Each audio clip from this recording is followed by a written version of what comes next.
Yo, what's going on, YouTube? Yeah, I know what it is. AJ coming in for another live.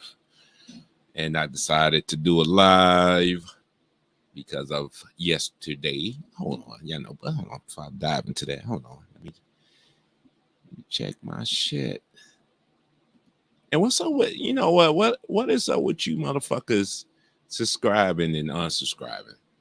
Like, I get a whole bunch of subscribers and then turn around, then people unsubscribe. Like, the motherfuckers are some retards, man. Like, I told y'all, man, getting their feelings, man.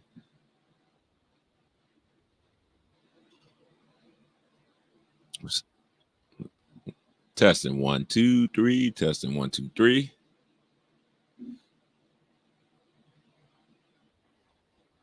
All right, I'm good. I hear myself. Anyway, yeah, man. Hey, come on now. But I decided to do a live. Let me fix my shit. Because of the conversation I had when I was out. Um, I was out last night. Go check out the short. Because I was gonna do the interview today. I was just gonna just do a video because I'm like, wait, man, nobody ain't support, man. Fuck all that shit. But we had a kind of dialogue with the bartender. You know, if you look in that short, the old head, and shout outs to him, man. I gave him my channel, name of my channel to YouTube, but he was like, I already don't watch YouTube like that. But I was like, come check me out. I was gonna give him a shout out, because we was discussing about Lori. And he had a lot to say, and unfortunately I wasn't able to film because when you go look at the short, it's loud as fuck up in there. You barely hear me.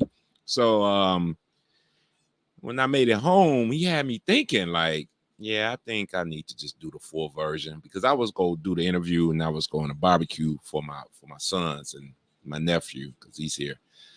But I decided, nah, just order some food. They gone anyway. They went to the mall, whatever shit, doing what teenagers do. So I say, you know what? I'm gonna go ahead and play the somewhat whole video of they final meeting. I just said, okay, cool. Break it down because that old head he was feeling some type of way. And I kind of trip, man, because it's always after the damage is done. Everybody now you're angry when you didn't do the research at first. Like, that's I ain't gonna want to call him a Negro, man, because he treated us well, man. He really did. But this shit here, man. I knew it was a problem when both of them. I said this,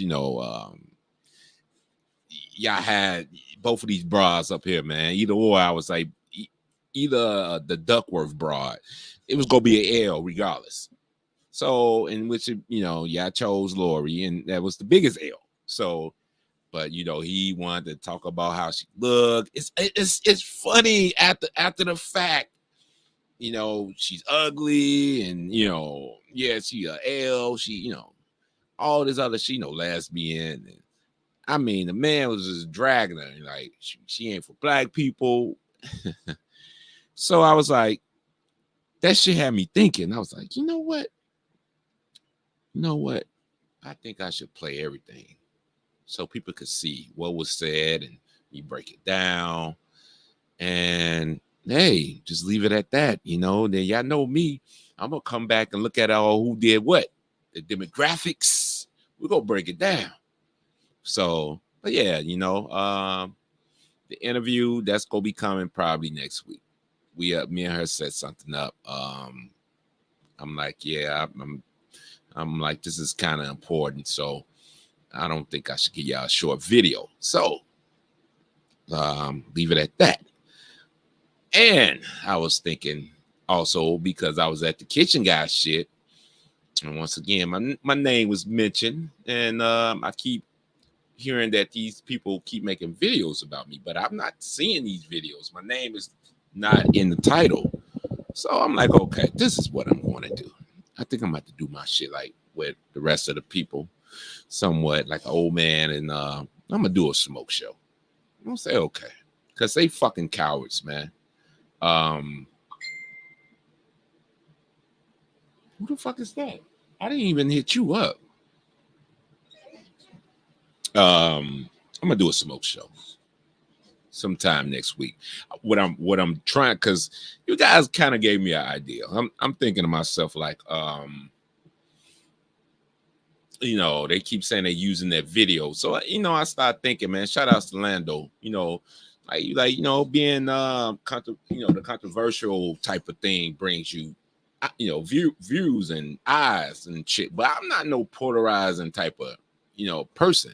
I'm not like a Tommy. I ain't gonna talk about your family, other than that one dumbass nigga in the burbs of St. Louis, that bitch ass shit he did when he talked about my son. But I still ain't talk about his fucking kids. But I talk about that hood ass wife he got though.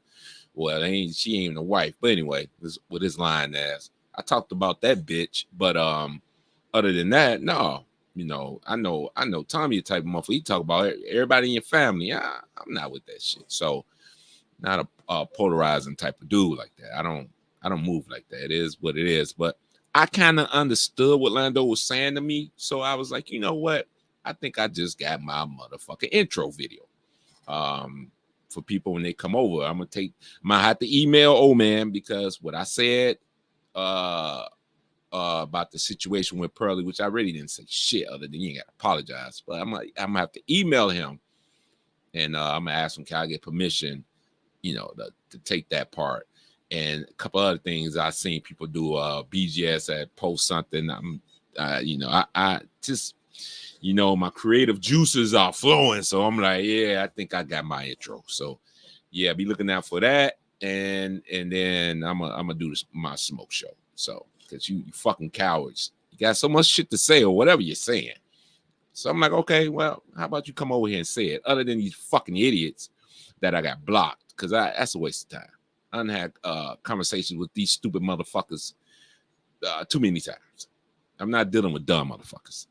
So you come over here, you on that dumb shit. I'm gonna get your ass up out of here. And that's some of you stupid ass niggas that said that stupid ass shit on my under my videos. Like you cash bitch ass nigga. You niggas are some dumb ass niggas. But I don't want this to be too long, because I'm eventually I got to get on out of here. I should order me some fucking food too, because I'm hungry. And for myself. And yeah, let's dive into it. I'm not fit to be I'm probably gonna be muting myself. I'm gonna stop camming, because I already know the kids go, when they get back, they go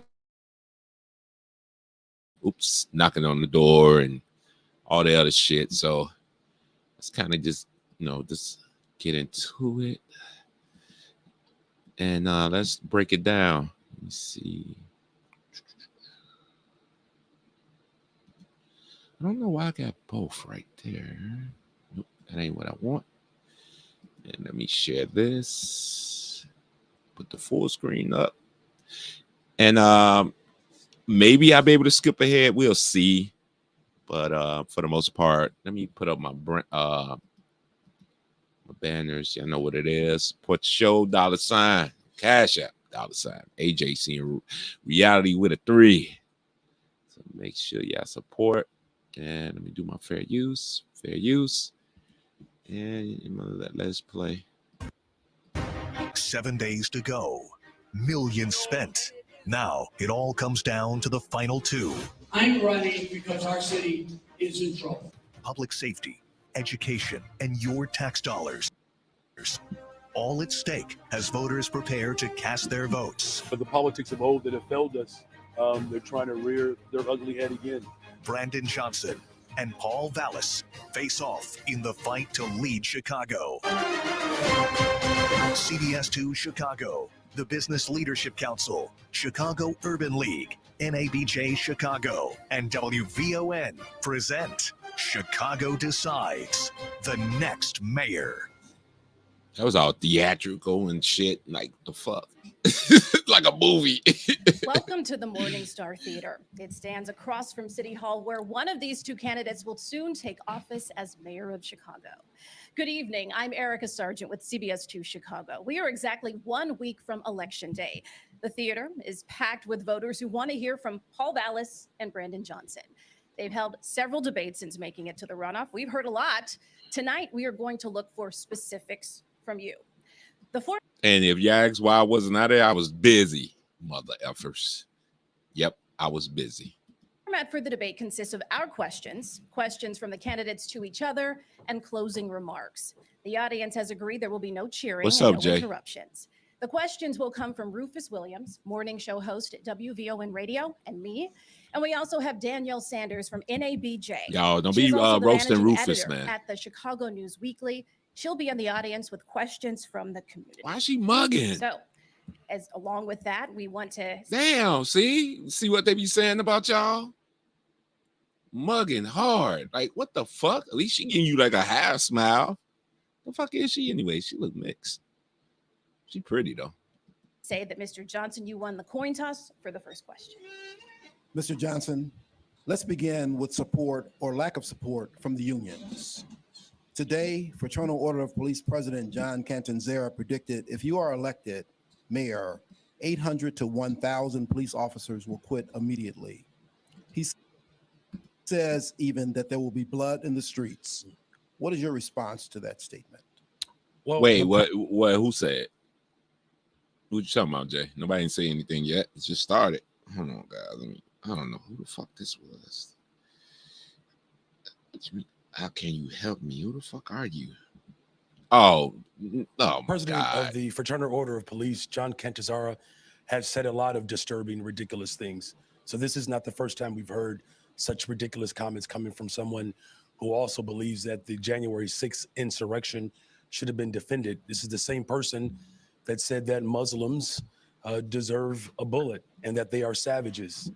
This is the same person who referred to Black Lives Matter as ridiculous.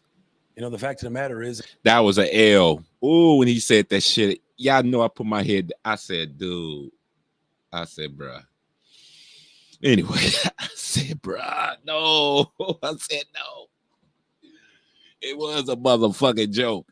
it actually speaks to the type of candidacy that my opponent is running. Someone who is supported by the extreme right wing. And what you mean, MOT? Fraternal Order of Police bullshit? I mean, I'm not gonna lie. I heard dude say some really outlandish, like some crazy shit. Seriously. Like, I was like, the fuck? But that's the union. Anyway, I'm gonna let it play. Has caused tremendous. And what's up with you, MOT? What's going on, man? I appreciate you being over here. It's turmoil and divisiveness. The truth of the matter is my campaign is surrounded by a multicultural, multi-generational movement because as an organizer, as a teacher, and as a Cook County commissioner, I'm bringing people together. And that's what people are counting on, someone who can speak to the hopes of the people of Chicago and that our promises get to be as big as the city of Chicago. Thank you. Mr. Vallas, you were supported by the Fraternal Order of Police, which recently elected John Catanzara to a new term as president. People connected to former Chicago resident Ken Griffin and several other conservative-leaning wealthy donors. If you are successful, describe the influence we should expect that they will have on your policies and appointments in managing our city. Well, first of all, none. And let me point out that I've never taken any money from the... You say that questions should never be asked in a debate, and especially not first. Well, I think they kind of went this way because it's more so of them trying to get the audience, the people, to get their question in too. Because to be honest with you, if you listen to these two and these questions, they've been saying that shit during the whole runoff. They just been repeating themselves until now. Because now you got the people of Chicago now asking questions, which was finally different questions. It's not the same shit. You start getting different answers. So I'm glad they kind of started with this shit at first. Fraternal Order of Police. And unlike my opponent, who's still on the payroll for the Chicago Teachers Union, and I've accepted no donations from the Fraternal Order of Police, unlike my opponent, who's largely funded by the Chicago Teachers Union. So they'll have no influence. Now let me add this. Now at the end, I probably not gonna play that because that shit was weak as fuck. I'm gonna probably let y'all hear that, and then I think I'm gonna cut it because the end was just weak, man. I was like, what the fuck is this? So yeah. On me. Insofar as many of the business leaders who are supporting me, they've also supported previous Democratic mayors, Mayor Daley, Rahm Emanuel.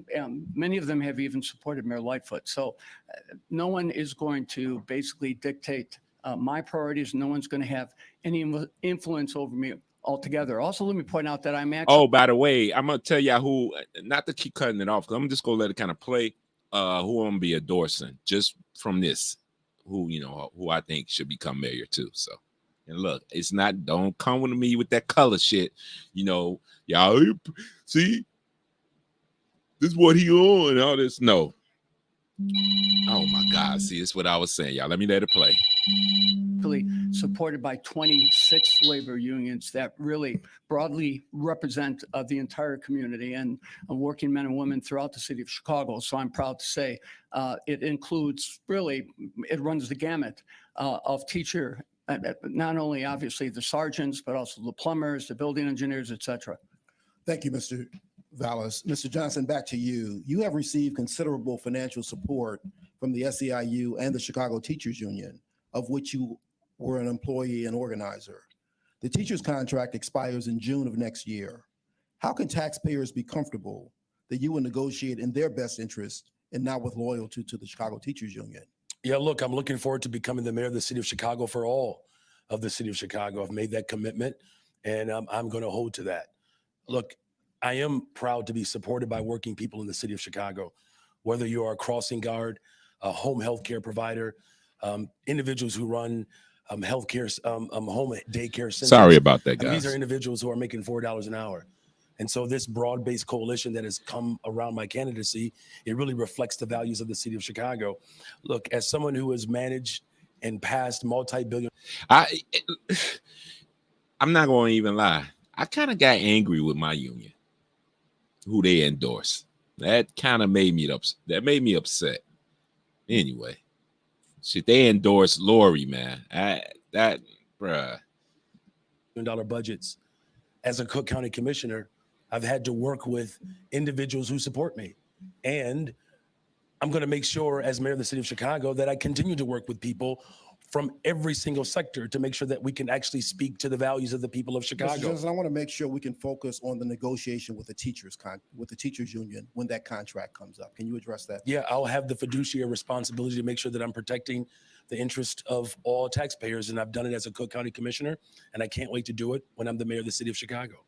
Mr. Vallas, this is for you. Stay screwed. In an interview in 2009, you said you were more Let it go, Republican Jay. than Let it go, Democrat. bro. When pressed about that now, you often point to your connections with some Democrats as proof you are not a Republican. But let's look at your actions from just a few months ago. You participated in a fundraiser for a far right-wing group, Awake Illinois, June of last year. They have made widely documented homophobic and transphobic statements and opposed COVID safety measures in our schools. See, and that I was like, to be honest with you, I was like, okay, is this is where we finna go with this woke shit? But I give them credit. They didn't go that way. But as when I heard that, come on, when we gonna stop doing that shit? For real. But I guess this is before that happened with the school in Nashville. I don't want to speak on it. I don't want to. The fuck? That shit, that when I was like, but y'all know me, man. I gotta keep my cool. It's just this woke bullshit. So what? Schools at a time when every decision you make counts and voters likely expect that you were very strategic with giving your time to events as a candidate. Why did you support Awake Illinois? Well, first of all, I didn't support Awake Illinois. Actually, the invitation came from the school choice group that supports the scholarship program. And at the end of the Nah, day, it was a panel color is discussion to raise important, money Jay. for Reverend Corey Brooks. They should bring Burkett. up color. And so I went to that event assuming that that was the fundraiser. Once I learned that Awake Illinois was one of the organizations that were sponsoring the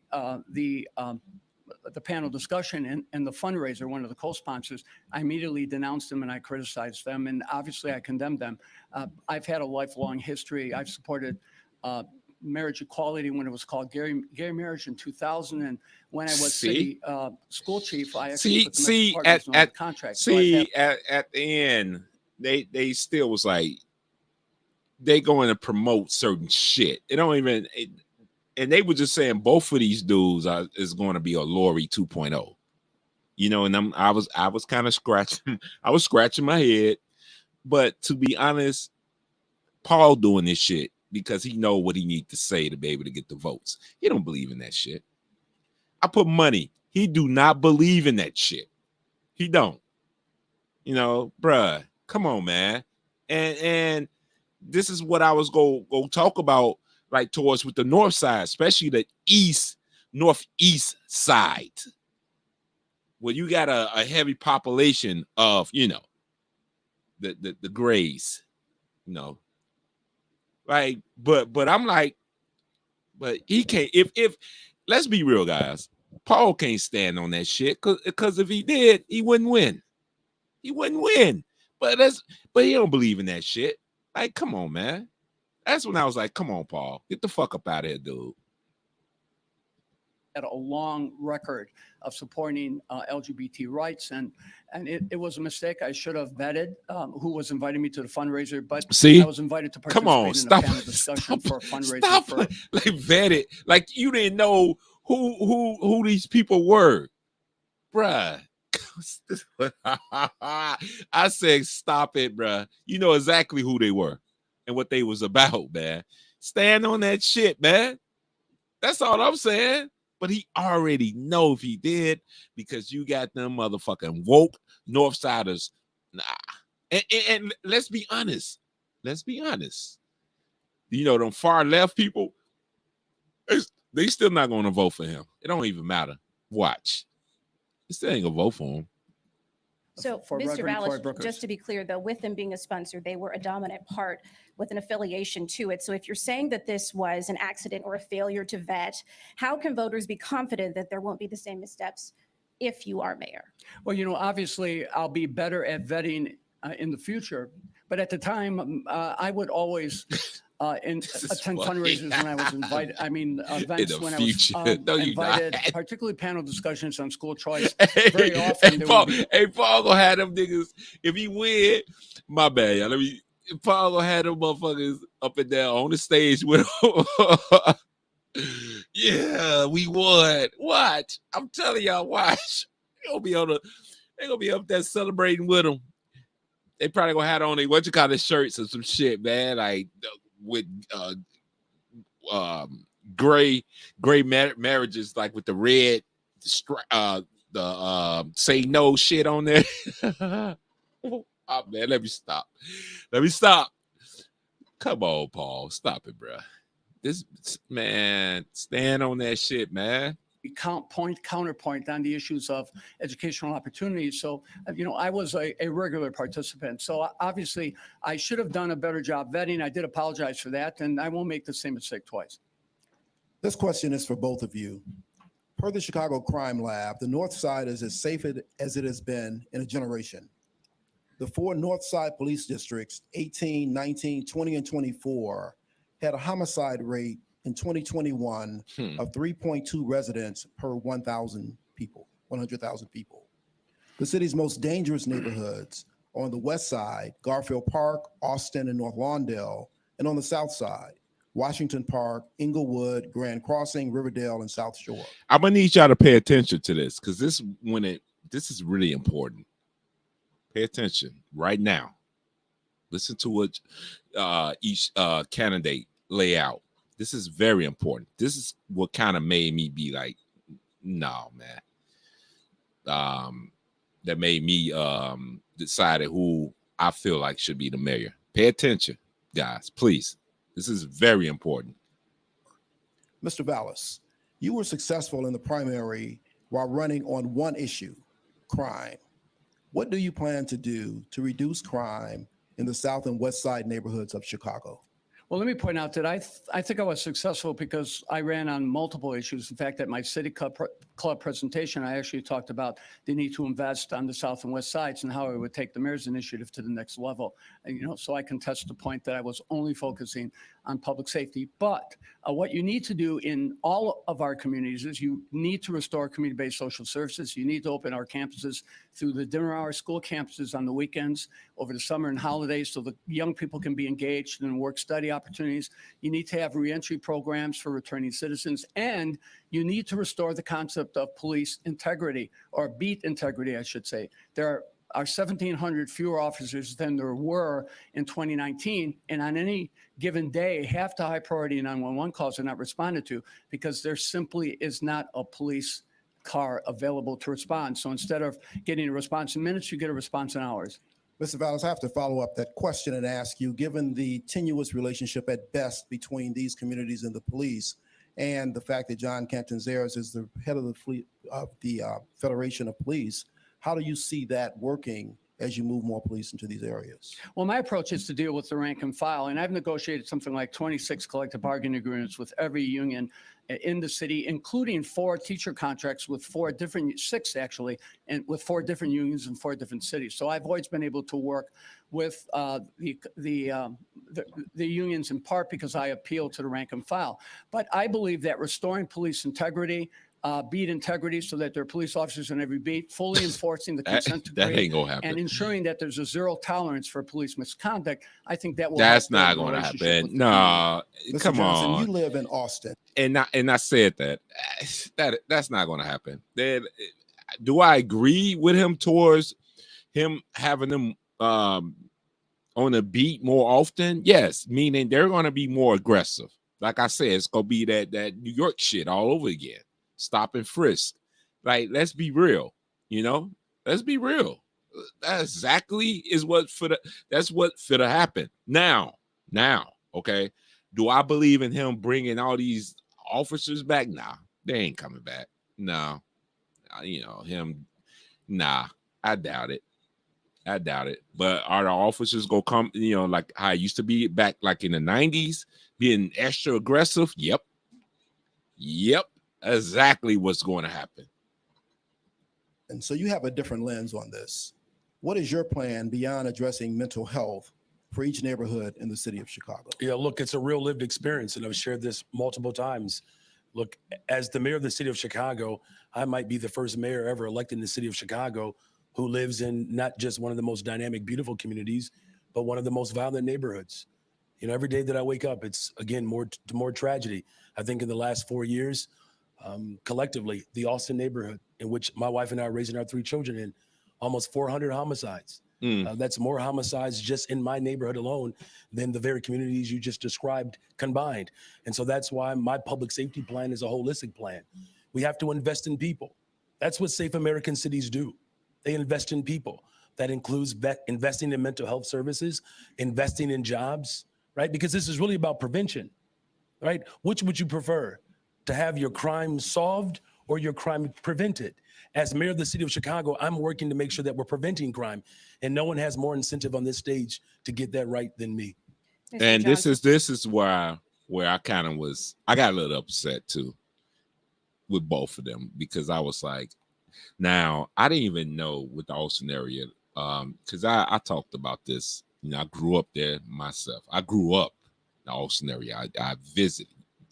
Times y'all seen me on camera in the Austin area, and for him to say that he's raising his family there, I never heard of this dude. I never heard of him until now, till he stopped running for mayor. I never heard of him. Never. I there's been countless situations going on in Austin, like with the school. Look it up for yourself, guys. You could do the Google Maps. It's a school right there on Madison and Central that's been vacant forever, at least about 10 fucking years. 10 years. vacant.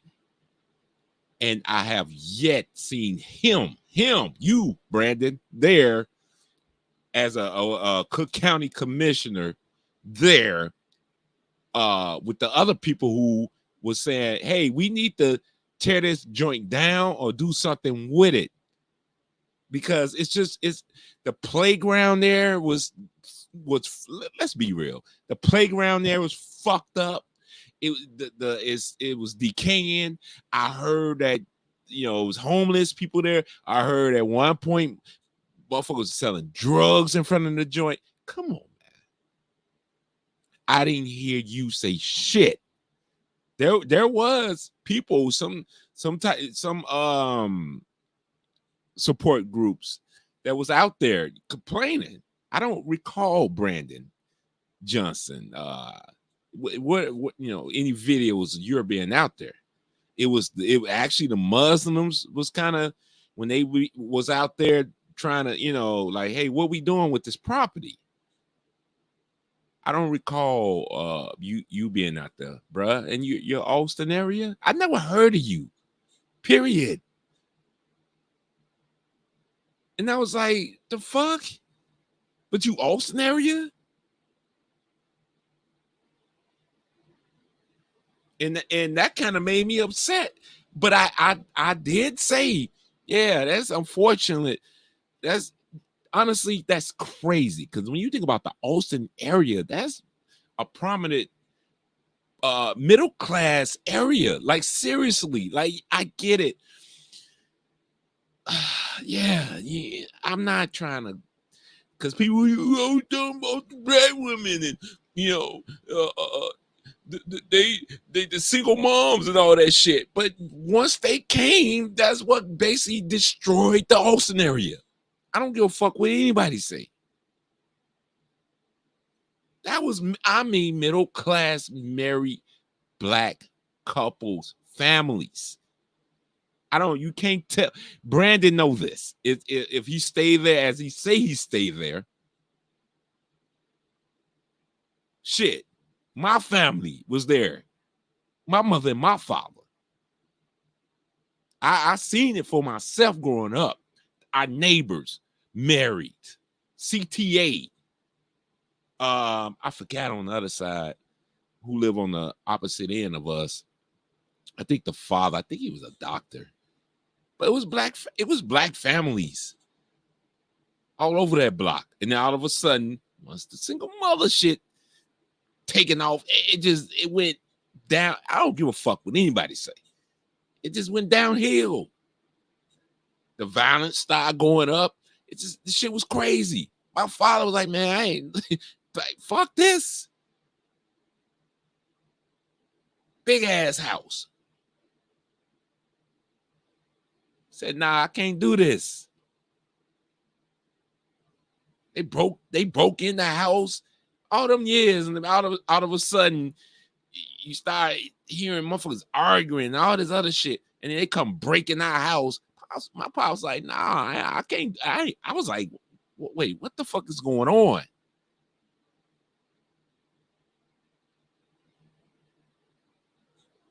So, Brandon, what the fuck is you talking about, bruh? Yeah, you might stay there, but what have you done until now? Would you say you could barely prevent taxes? Yeah, you're going to be able to prevent crimes in the neighborhood he's never been in. Well, I disagree with that, Jay. I honestly, what he say about Austin, I really feel like it's correct. It is. You've been hearing that. It's just not. It's the same because it's like it's the culture. It's the culture. The baby mama-ism. That shit is in Inglewood. All them neighborhoods. He said South Shore. All that shit. That's usually who you see up in there. That's why I mentioned with that rapper from the South Shore. What's his name? He fuck with Bibby. That the other one. He was on that the chick that Diddy pissed on show, and he said, "Oh yeah, I'm gangster. I came from a single mother home." Man, get the fuck up out of here, man. and this question is for you. On multiple occasions, you've spoken on the topic of defunding police. In 2020, you said, quote, defunding this failed. But Austin area wasn't a hood, Jay. It wasn't a hood, bro. Honestly, Austin area was like a subset of a suburb, like, because it was like blocks away from a suburb, Oak Park. And back then, it was a lot of white people in Oak Park, and then you had a lot of black people in Austin. But it was kind of the same. You had big ass houses in Austin area, big ass houses. Just the same like in Oak Park and Forest Park. System of incarceration and policing was not just admirable, but necessary, end quote. During a town hall called Police Free Future, you commended defund organizers for, quote, an agenda that actually can transform people's lives, and said, quote, removing ourselves away from state-sponsored policing. That is commendable. As far as redirecting funds, if we look at your record, you introduced a resolution and passed it with the support of others to redirect money from the sheriff's office to other areas. So first, this is a multi-part question. The first is just a yes or no. Do you acknowledge making those recorded and documented statements? Yes or no? I'm not going to defund the police.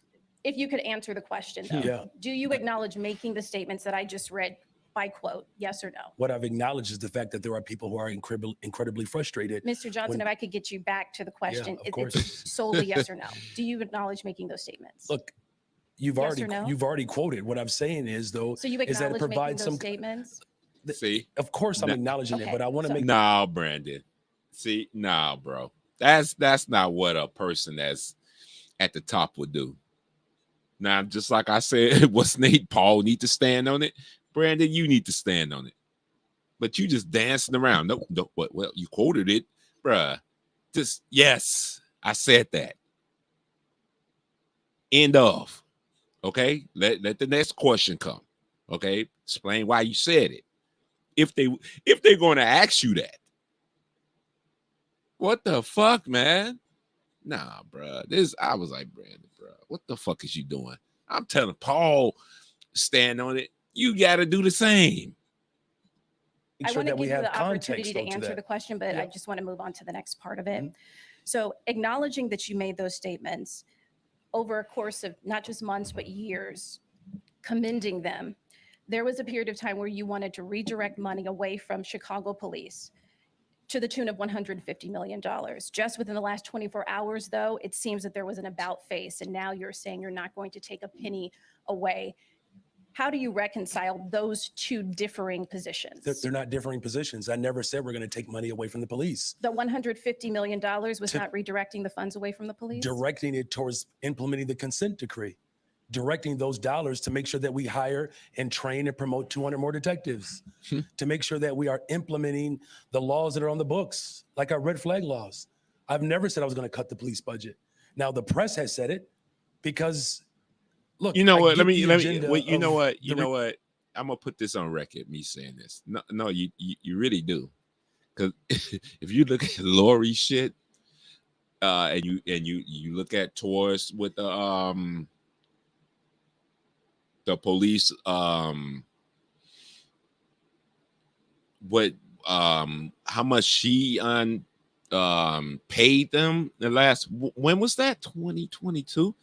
It was like one of the highest in the nation. What was it like? What was that shit, like 200 million? The budget. Oh god damn it. Y'all can look that shit. That shit was high, and we still was getting high crime. I talked about this.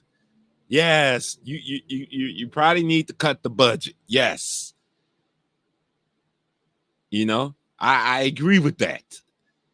Cause that shit, the crime went up. It didn't go down.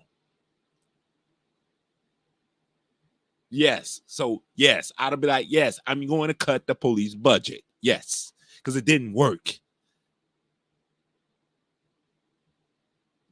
Republican Party, the same Republican Party that said that President Biden is going to defund the police, which was a lie.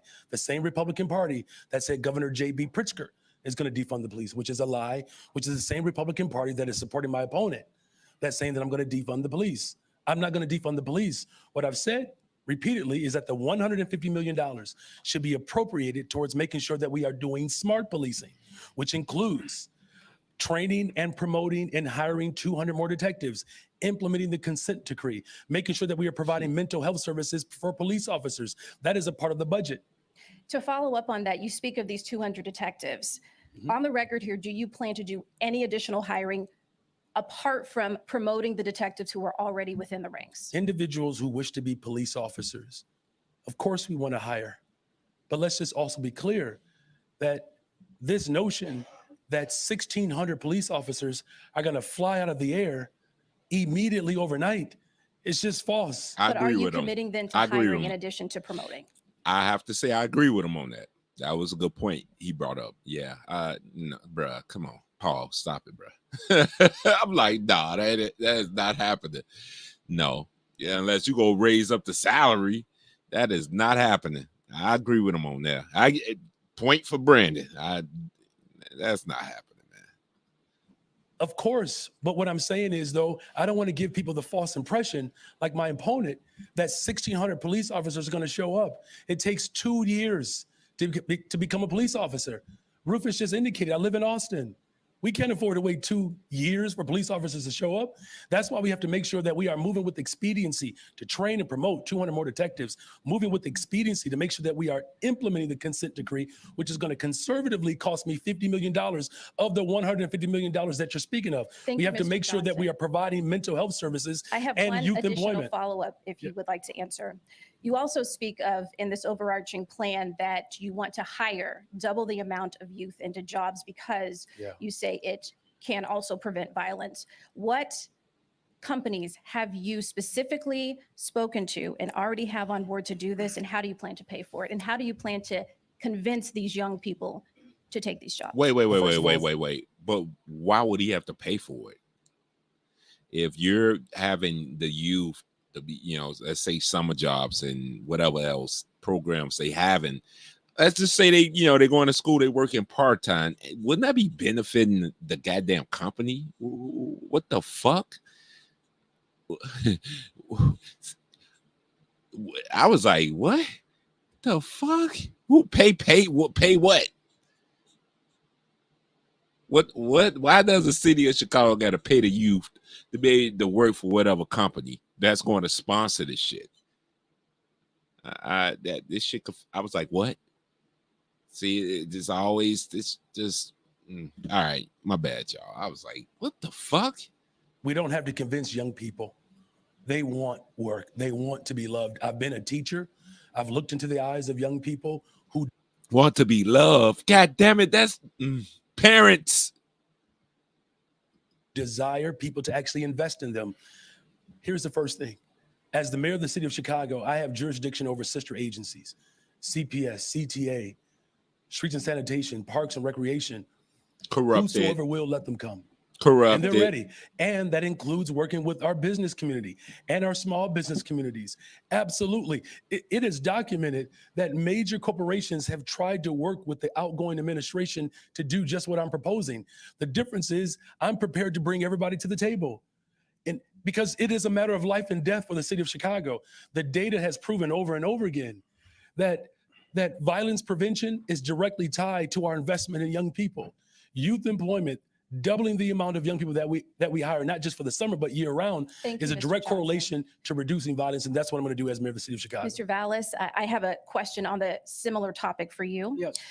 You want to bring CPD ranks up to 13,500 and have said you are, quote, absolutely convinced that hundreds will come back under new leadership within the department. Right. But experts talk about a nationwide shortage for hiring. Not all who want to come back will qualify for various reasons. There are officers who left because of the consent decree and who won't come back because it will still be in force. So if we do the quick math on how many you want to have versus how many are here now, we're talking about upwards of 1,800 officers. So how specifically do you plan to fill these open spots, and who do you already have who plans to come back? Well, first of all, let me point out that when I was budget director in the 90s and the murder rate almost hit 1,000, we actually were able to swell the ranks from, I think, 11,800 to 13,500. And we were able to do it over a period of about a year and a half. But let me point out that we were hiring a large number of officers. There are, in fact, 300 officers right now who have indicated a willingness to come back.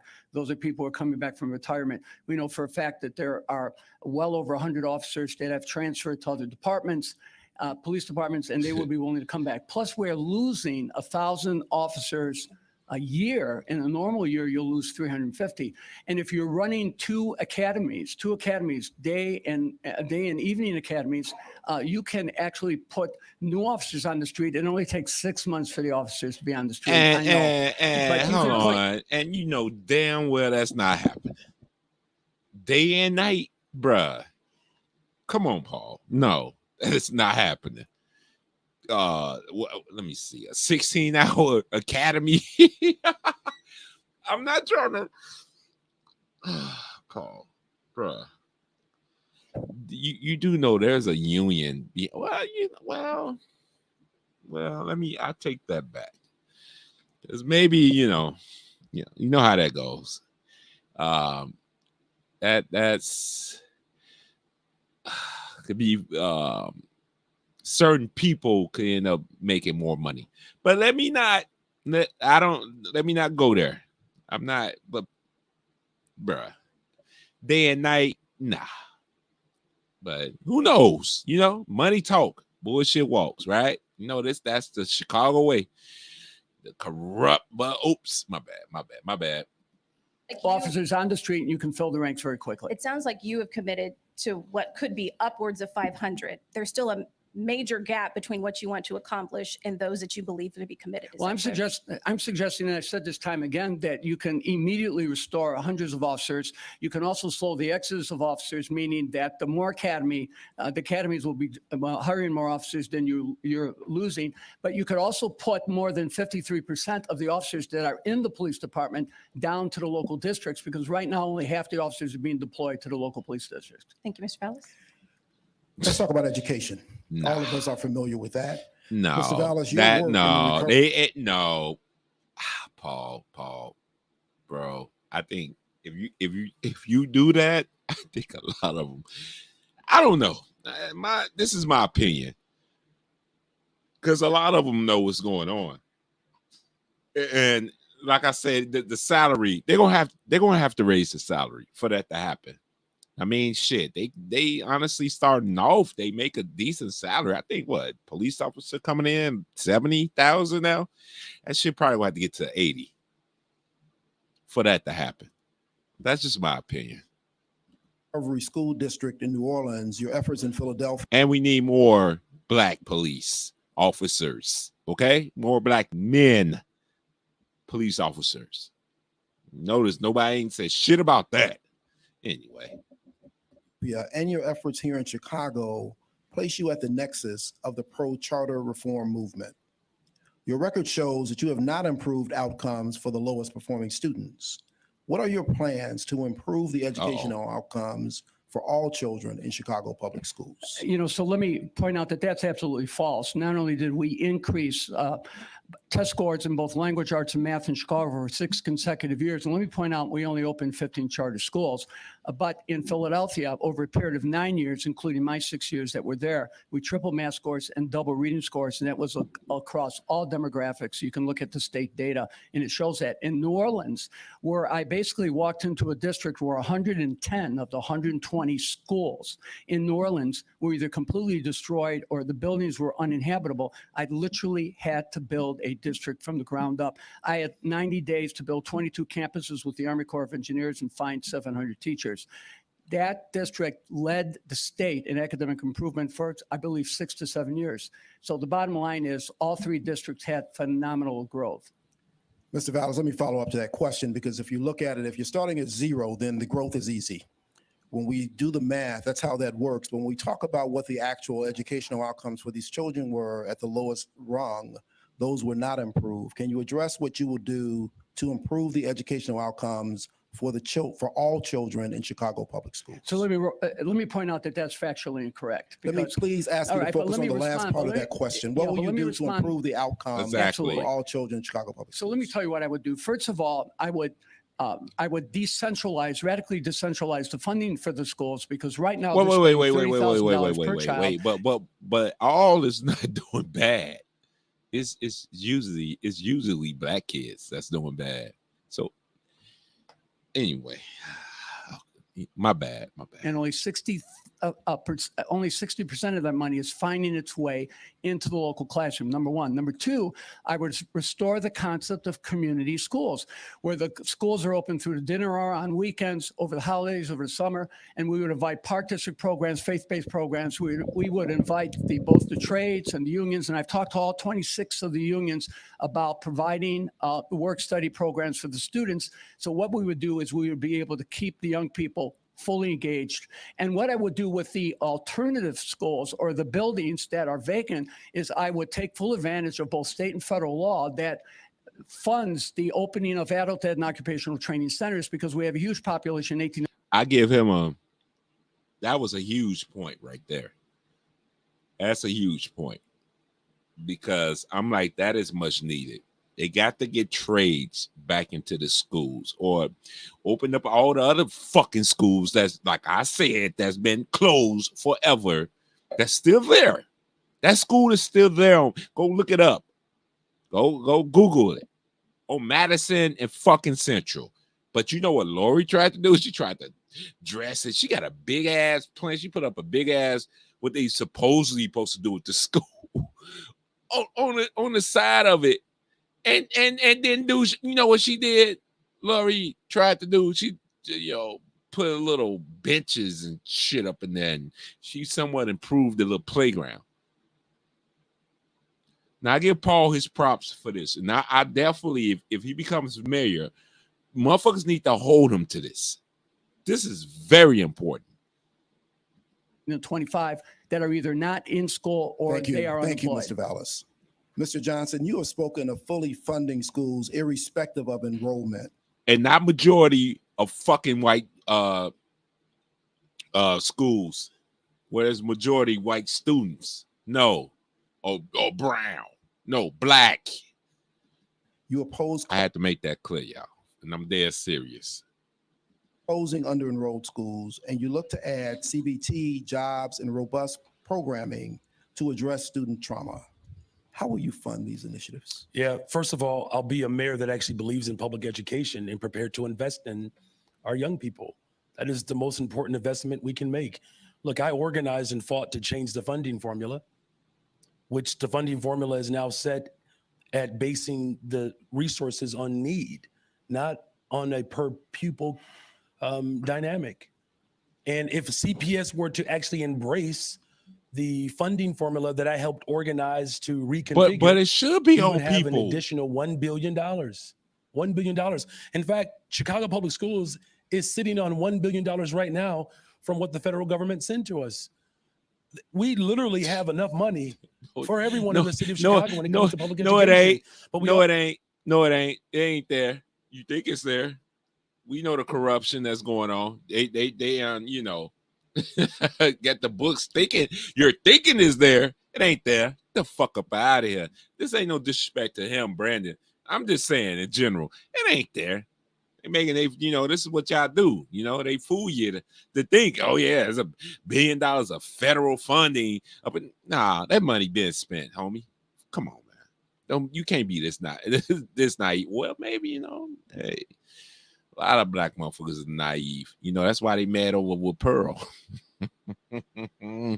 also have to reimagine our infrastructure, right? And this is why I'm a big supporter of sustainable community schools, providing additional support for neighborhood schools that have unique challenges. There is more than enough to make sure that we are fully funding our schools, fully investing in every aspect of their development. Thank you, Mr. Johnson. Let me ask you another question about education. You are not in support of selective enrollment schools nor charter schools. Explain why or why not do you see the value of specialized learning? Well, I've never said that I'm not in support of selective enrollment. What I've said is that many families have to go through the arduous task of applying for a system that should be free. Look, as someone who is raising children in the city of Chicago, I can tell you that there are countless parents who are frustrated that their children do everything that they're supposed to do. They apply for a school district, and then the school district sends an email back saying that their kids are ineligible. I am running to become the next. They become ineligible because of they're not in that district. See, if they start doing that, especially like with a public school or whatever, like a charter school, they want to be able to receive funding, because that's usually how these certain schools like that get money, because they got to do the county from the accepting kids that's in that district. They have to keep a head count. Okay, hey, we getting kids from this here, so we need this much funding to keep the school going. But once they start accepting other kids from other districts, it's not going to work. Because then they're gonna be like, okay, that's how other schools get shut down. So they were like, okay, so what's going on? Why is this district or this charter school accepting other kids from this district, but you got a whole school here or public school there that's within the district where the kids stay at, and y'all trying to not send that kid there? Of the city of Chicago to make sure that we're investing in every aspect of a child's development, and every school should look like a selective enrollment school. We have to end that stratified system to make sure that education is a guaranteed right. Under my administration, we will do that. The next question is also to you, Mr. Johnson. We've reported on students being sexually assaulted by other students at Chicago Public Schools. I kind of want to fast forward this because teachers ignoring I claims of don't really abuse care and about this. I shaming think the this is some victims. bullshit. Just like supported by a system that has failed them. I'm going to do everything in my power to make sure that protecting school children. So, you know what? Yeah, no, this one I get like, I'm going to try to keep my cool. Because a lot of these fucking kids get hurt for the most part when they leave school, when they go home. They walk through these fucking neighborhoods. Man. There's been thousands of stories of these kids. They got shot. Some survived, thank God. Got off the bus, and these motherfucking Negroes trying to rob them. Think they was as these stupid the ops. But yet, we want to talk about the teachers and people within inside the school.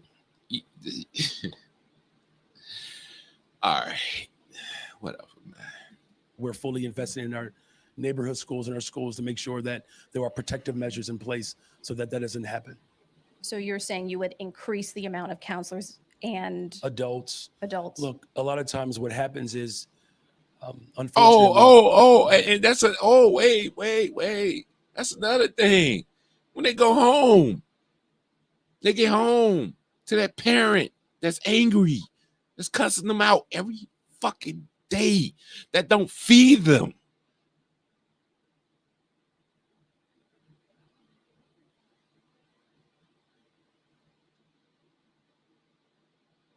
Are you kidding me right now?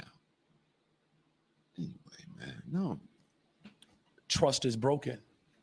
And this happens in all of our systems, right? It's not just confined to schools. Do you have any more specifics apart from the counselors in terms of accountability for teachers? Well, I mean, listen, if they break the law and they sexually assault someone, they get to have a day in court. And if they're found guilty, they should have full punishment. What I'm saying is that we have broken systems all over the city of Chicago. And whether it happens in a school or whether it happens in a faith community, we have to make sure that we're holding people accountable. Thank you, Mr. But we also Johnson. have to make sure that we're providing support services in place so that there's an opportunity for recovery as well. Mr. Vallas, I have the same question for you. With specificity, what would you do to stop this problem and better protect our children? Well, I think we're in agreement. They've actually put a system in place, and the only thing that seems to be lacking right now is enforcement, because they clearly have created a process to identify cases where in the past the cases were not identified. And, they've empowered the Inspector General to do that work and to issue the reports. So the question is, Now, what's the next step? What's the next step? What process do you do to take those investigations to their full point of closure? And where the district seems to be falling down is, in effect, not following through on those investigations. So the question here is one of enforcement. It's not identification. I think they've created a process for identification. They've created a process for processing. They've emboldened and staffed the Inspector General to provide that research and provide those investigations. Now it's simply a question of what is the district leadership going to do to follow up on those cases? And how about the aspect of CPS agreeing to $1 million in settlements just last year? Damn, What I are you didn't gonna even know do that. to make that, not even get to the step where we need a settlement, where That's there are crazy. students who don't have to get to the point of filing the complaints at all? Well, I think what you have to do is you have to have effective monitoring. And I like to think that the system that they have set up, particularly with the hotlines and with the Inspector General even having know the that. power and the $1 million resources to do investigations, lawsuits. obviously everybody is now on notice. But you also have to be really aggressive about doing background checks. You really have to look at individuals and their track record and their jacket, so to speak, to kind of identify who have been suspects in the past, or whether they're police officers or, for that matter, teachers. I disagree, Paul, because now you're being naive. Because a lot of these teachers, when they come in, they're coming straight from colleges and shit, man. They don't got no fucking background. What is you talking about, bro? I don't recall the janitors, because that's, I mean, so many words. That's what he's trying to say, that they hired that's doing this. And that's not true, because we see over and over again, mostly who's doing the sexual assaulting. Like, it's the teachers. You know, I'm not even for to jump to the gender of them teachers too. So we're gonna leave it at that. But come on, Paul, bro. You being really fucking naive with this one. No. You need to look at their background, their track record, Thank so you, that you Mr. can begin Vallas. that process of accountability. I turn to my colleague now, Danielle, for the next question. Good evening. This question is for you, Mr. Vallas. In the 2021 Smile, interview woman. on the Wire Points podcast, you said that while CPS did teach African American history year-round, you thought it distracted from quality instruction in core subject areas and implied that the curriculum, such as Black history, is divisive. Can you explain why you made those statements? Well, first of all, I made no statements of the sort. What I said was, when you're going to reform the curriculum or transform the curriculum, you need to focus on three things. To what degree does your curriculum changes detract from the core subject areas, the core curriculum? Let me point out that only 6% of the Black students in the Chicago Public Schools are meeting state standards. Wait. Secondly, accountability. You Wait. have to have accountability. But who fucking cares? Who cares? Right? We got all these pro-blacks here on YouTube, right? Speaking the truth. So I mean, they lied. I got lied to. I said this on my last stream. So so now Black History Matters now? Oh, you got YouTube. You got Jason Black and Tariq Nasheed and Umar, the pro-blacks, the pro-wax. What the fuck? I'd seen this a couple of other people that I just found out these stupid ass niggas talking about the butter biscuit shit was from the Red Lobster shit with him. Allowing blacks, he wasn't following the Jim Crow law. So I don't, bruh, really teaching Black history? We YouTube, this YouTube internet society now. Like, what? I'm confused right now. Like, no. And then the third question was, is the new curriculum or the changes you make divisive? And so that was the context of my conversation. A bit wonky, but nevertheless, that was the context. Let me point out that I not only integrated Black history into the curriculum so that it was just not taught in a single month, but it was taught year round. But I also brought African history into the world history curriculum. And I actually mandated, Jay, in Philadelphia, we I gotta actually know our mandated Black Black history, history as a bro. requirement for graduation. I also allowed schools through their local school councils to develop an even more aggressive curriculum, Afrocentric curriculum like the Betty Shabazz Academy. Thank you, Mr. Vallas. Erica. Mr. Johnson, the current Invest Southwest initiative focuses on development in historically underserved communities of the south and west sides of Chicago. You have said you would work to expand it. How specifically do you plan to expand it, and where will you get the money to do so? Yeah, well, first of all, three dynamics here. I've committed to $500 million more per year for the Invest in Southwest program. Our communities have to participate in it because that's what it's designed for. And we have to make sure that there's a real community process. Now, as far as how we pay for it, I'm the only person who's released a budget plan. I believe everybody knows how I'm going to pay for it. I mean, my budget plan is so transparent that it has caused, I think, one of the greatest debates that we've had in the city of Chicago in a very long time, because I can't think of the last time that a mayoral candidate actually told out loud how they plan to pay for it. So how exactly do you plan to get that $500 million? Where is it coming from exactly? Well, as I've made it very clear, Democrats, and I'm a Democrat, believe that corporations and millionaires and billionaires have to pay their fair share in taxes, right? The fact that we have a teacher and a firefighter paying the same tax rate as a billionaire and a millionaire, that's unconscionable. And so I've made it very clear, whether it's the real estate transfer tax, whether it's the corporate head tax, whether it's adding $1 per night per room for hotels. I mean, I believe it's worth the type of investment that needs to happen within our. Hell no, Brandon. No, bruh. No. You fucking, bruh. No, don't do that, bro. What we need to do is we need to save, especially toward people that's visiting here, because that's been like,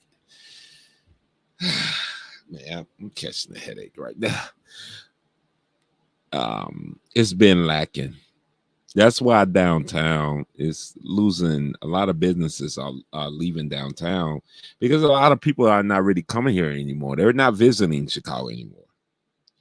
And you think by adding $1 per head towards the fucking hotel industry is going to help? No, bro. It's going to hurt.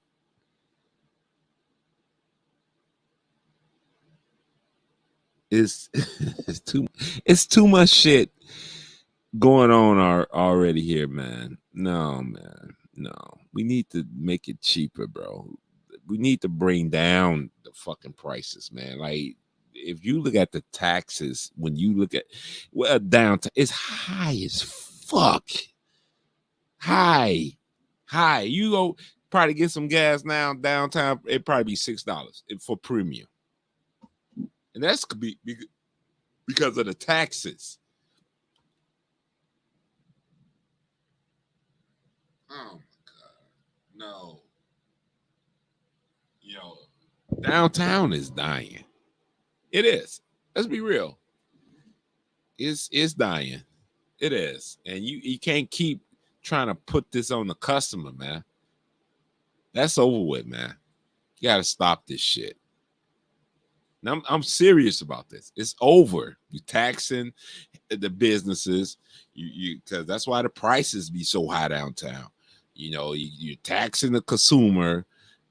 That shit finna be over. And then you got all this violence downtown. On top of that, people robbing, bro. Brandon, no. Communities, the economic corridors, particularly in Black communities, have been decimated. And in order to actually transform communities to save lives, we have to invest in them. And I made it very perfectly clear that we're not going to raise property taxes, and it won't be on the backs of working people and middle-class families. Mr. Vallas, the same question to you.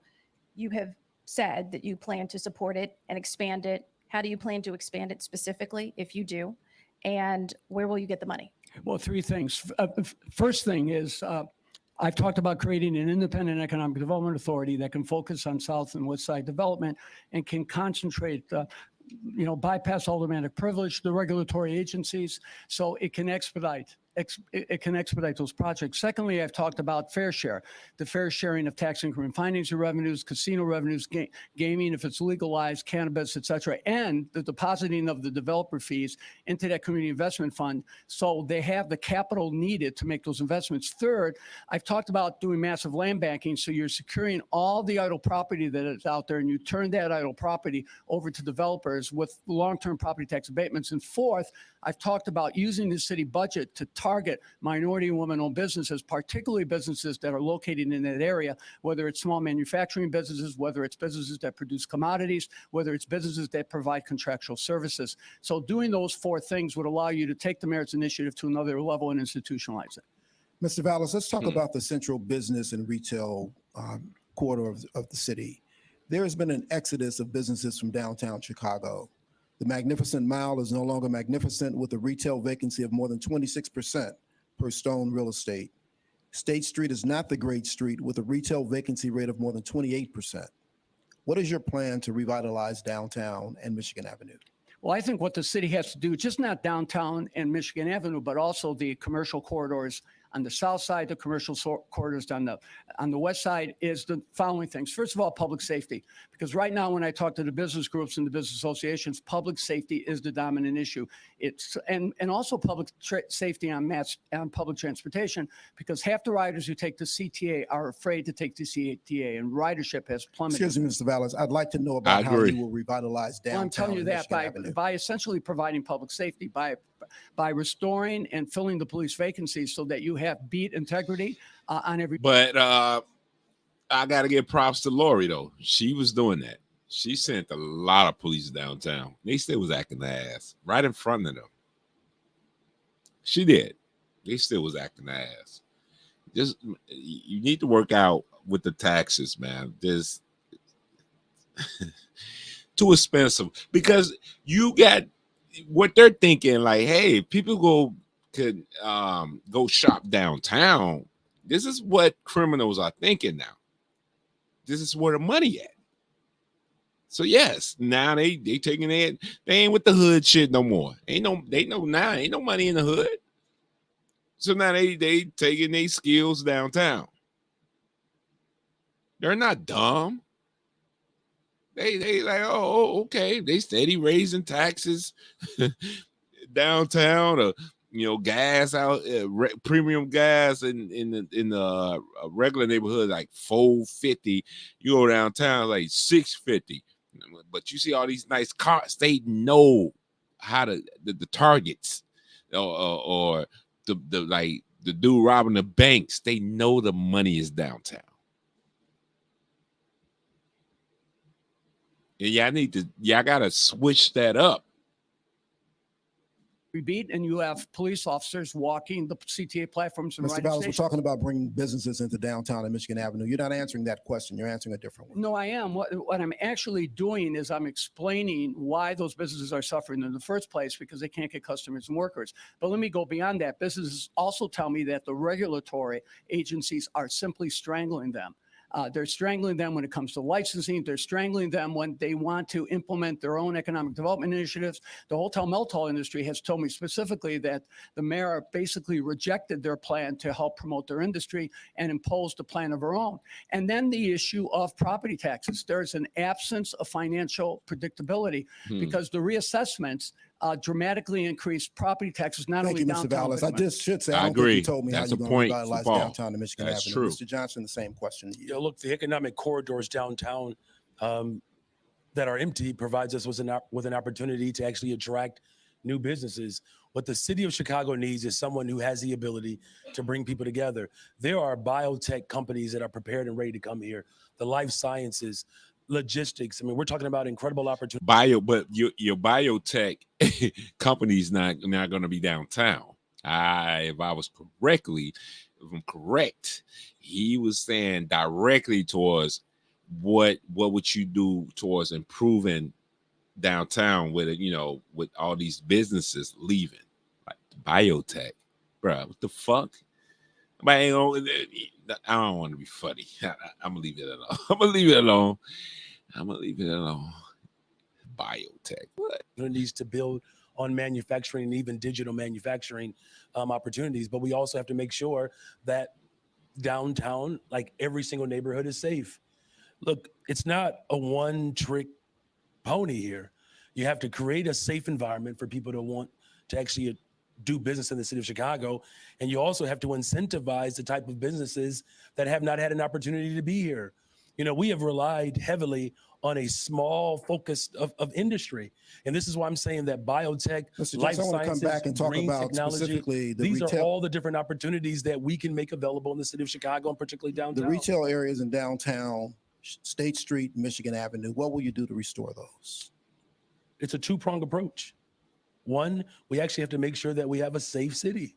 That's the number one reason many of the large corporations are worried about But I coming got to the that. city of That's the same Chicago. answer you gave And me then that's the before. That second is true. thing. The second thing is you need someone who actually has the ability to bring people together. So we have to reframe our definition of what leadership is. And what my leadership brings to the table is someone who is not just prepared. But you can't say that when you in the area, like you consider yourself in the Austin area, and it's like one of the most violent areas out there. Bruh, like you setting yourself up, Brandon. Like, dude, I was like, man,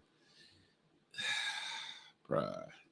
And willing to sit down and take ideas from all different industries, but make sure that we're lifting up the industries that have an opportunity to grow here. And that's biotech, that's the life Thank you, Mr. sciences, Johnson. and those are the logistic operations. Danielle? Mr. Vallas, equity and economic opportunity are huge issues in the Black community. With Black and white income and wealth gaps at wider than ever, if you become the next mayor of Here we come, Chicago, this wealth what would gap. be your top 3 priorities for community economic development in Black neighborhoods specifically that would assist in closing these income and wealth gaps? Well, my first. You know what? That's probably one of the dumbest fucking question ever. You know why I get tired of hearing that? Let me explain it to you, young lady, and you other dumbass motherfuckers, especially you pro wax that believe in this shit. You want to know why white people have more money than us, and probably mostly any other, like let's say the Hispanics. You want to know why? Simple. They support each other. I'm tired of y'all asking. I'd just been like, oh, well, you know, white people support each other more than black people support each other. It's that simple. That dumbass question. Can't even answer. Was that a trick question? Get the fuck. You see it here. You see it here. Priority is fair share, which means the allocation of city economic development resources is dedicated to a community investment fund, or call it community bank, so that there is a constant flow of revenue that can be available for capital investments, infrastructure equity investments, et cetera. I've talked about it in my Burnham 2.0 plan. Secondly is using the purchasing power of the city to, in effect, target Black businesses. I've talked about creating an office of Black Chicagoans, focusing exclusively on this issue and bringing in a deputy mayor to focus on those issues, on particularly South and West Side development. I also pointed out that when I ran the Chicago Public Schools, 55% of all our construction contracts and 40% of our professional service contracts actually went to Black and Latino-owned businesses.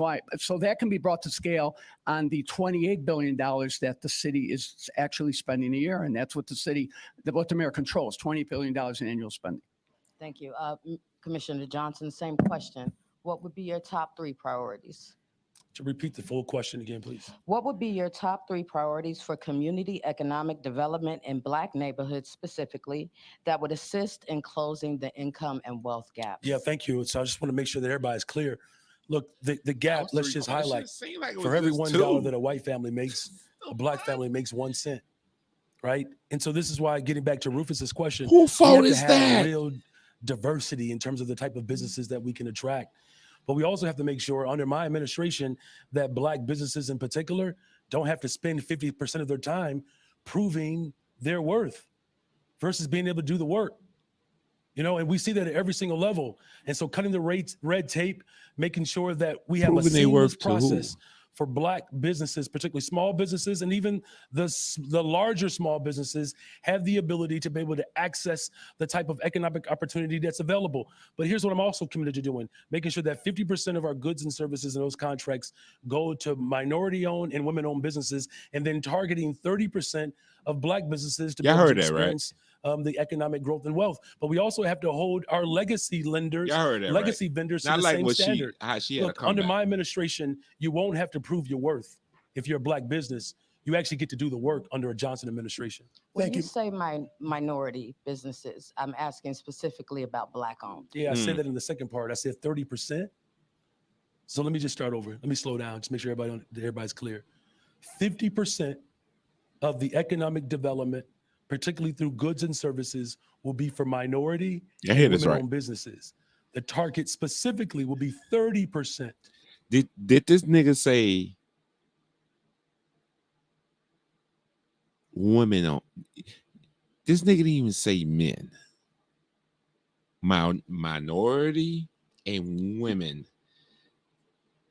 Now, yeah, I'm finna end it right here. I think I'm done. Now, and I think y'all know who I'm finna endorse right now.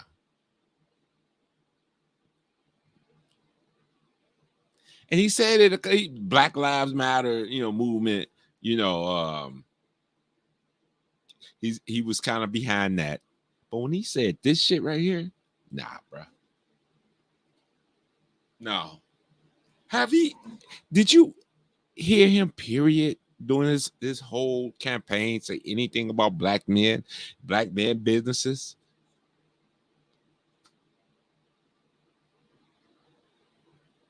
I'll wait. I'm finna end it right here because I got shit. I'm not for play all this.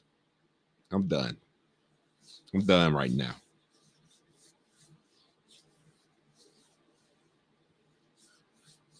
And yeah, I endorse Paul. Brandon is another Lori 2.0. He's another 2.0. And he said it on other shit I talked about towards with the teacher union.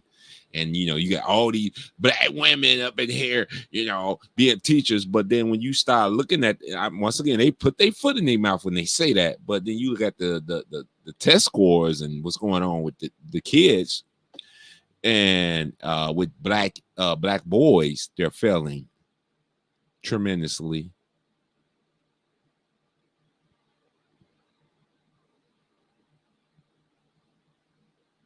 I'm tired of you Negroes that come on, minorities and black women. Yet you notice they never say black men. And here you are, a black man. You're a black man that's in the Austin area raising your kids, and you see all what's going on around you. And I'm gonna get off of here. A lot of them businesses that's still surviving in the Austin area are ran by black men. you had an audacity to sit there and say, "Oh, I want to support the black women businesses, minorities," but guys, like I said, I'm gonna do the demographics. I guarantee you, it's gonna be a lot of these Negro bras that's gonna vote for this dude. I put money on it now. But I don't know. When it comes to Paul Vallas, I think it's gonna be, and you still got your simp ass niggas that can't think, like, cause you see it here on YouTube. And they did that shit with the governor for Atlanta. You did that shit. But honestly, I don't know. I don't think that number going to be high with black men voting for Brandon. I don't. Just And Brandon, I'm gonna say this now. Maybe you'll learn from this. I think this is how he's gonna lose. He's gonna lose the campaign. You are a whole fucking black dude yourself, man. In the area where you see that it's bad, you know what's going on, and yet you don't sit there and promote black men. Because you already know if you do that, that would change the whole paradigm that's going on around you. Let's be real. You know this as a black man. But you want to run off that trope, black women and minorities. Nah, bruh. You a whole nother Lori, dude. And even Lori went with that, and Lori was more so. She did in the police force. Well, she probably did help out a lot of other women, other places. So, granted, black women, but women in general. But we see how that turned out. But Lori thing was more with the grays, the rainbows. That was her aim. You, Brandon Johnson, you're more with the women. And no, bro. Paul, unfortunately, yes, I'm gonna choose. I'm gonna endorse Paul Vallas. I'm gonna put it on my page, not here. Fuck that shit. Well, yeah, I probably put it here too, but to try to get a reaction on my other page. I want to know the reason why. Like, I'm gonna ask, okay, hey, I rock with Paul because such and such. If you disagree, tell me why would you go with Brandon? And I guarantee you mostly go, because over there I got a lot of women, that follows me. I guarantee you they go, well, yeah, he's gonna help us out with the business and blah blah blah. I want to put money on it. They're gonna go for Brandon. Put money on it.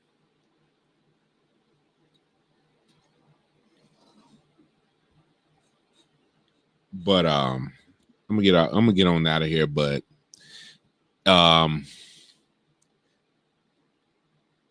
I stick what I said. Like, if Paul do become mayor, yeah, that New York shit is gonna be here. Stop and frisk. It came here before. It's gonna be back, and I don't agree with it.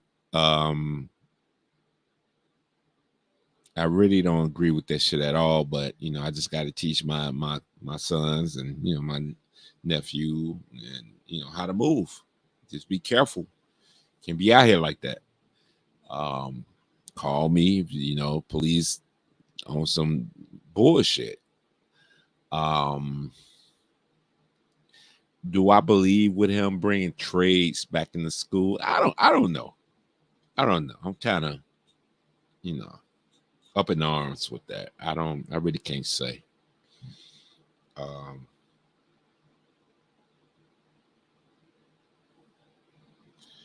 But yeah, this is the final meeting, and yeah, I endorse Paul Vallas, man. Brandon, no, bro, I can't rock with you, man. Shit, a lot of you, but this shit weak as hell. But yeah, couple of days they be voting, and y'all know me, I'm gonna be on top of that. I don't know when I'm gonna do the smoke show. I definitely want to do my intro first. I'm gonna have some fun with that shit, and let's see who got some balls. Come holler at me, which I guarantee you, none of you stupid motherfuckers doing all these videos supposedly about me. I'm not seeing any tags, but I know y'all some cowards. Let me get on out of here because this shit just gave me a headache. I ain't gonna put the link up in there. Y'all can search that shit. Y'all want to see the full fucking video? Go ahead. Do your thing. But I'm out of here. I got things to do. And yeah. Like, subscribe, unsubscribe, because it seems like you subscribe to each other. Oh my God. This weirdo ass motherfuckers. And you can dislike because I don't see the shit. But let me know what you think. Leave a comment or whatever, man. I'm out of here. Peace.